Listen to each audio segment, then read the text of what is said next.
Hey there, guys. So I just wanted to get into something real quick, okay?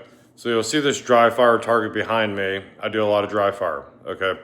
So here's the thing. You can have the most Gucci rig, let's say an HK416 with an 8.22 with a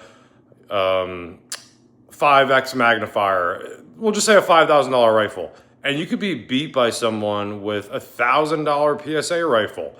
That's why preparation is key. I'm not saying you have to go out every single weekend and shoot 500 to 1,000 rounds. Make those rounds count. But when I say preparation is key, try doing stuff like dry firing. I have targets all over my house. You know what I mean? When I go to the range, I try and do dynamic, shooting. Not just shooting at targets. Sometimes that is the case depending on what range I'm able to go to and whatnot, and everything like that. So what I'm getting at though is it's not really the gear, it is the operator. Now people might say, oh no, you're not an operator, blah, blah, blah, blah, blah. They could be talking about you, they could be talking about me, they could be talking about whoever. You know what I mean? Is somebody who's been out of the SEAL teams, let's say for 10 years, are they still an operator? Probably no more than the average person, but don't sell yourself short. You are an operator. You need to practice with that weapon, whatever weapon system it is, or multiple weapon systems, and be able to overcome obstacles like malfunctions. Train.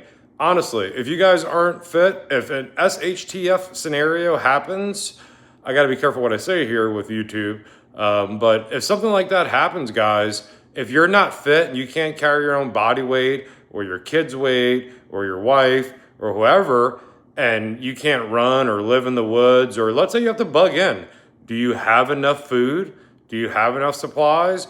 Do you have enough ammo? I'll use one from Trench Grenade, excuse me. He says 3,000 rounds of ammo per person, 3 months of food, 3 months of water. I happen to agree with that.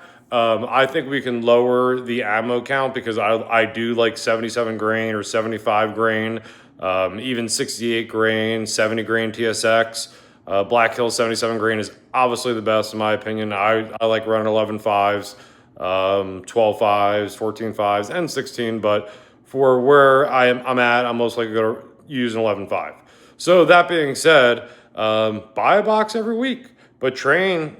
That's what I'm telling you. Get out there and train, but don't sell yourself short, guys. Honestly, wherever you're at is a starting point. You can always build from that. Okay? God bless.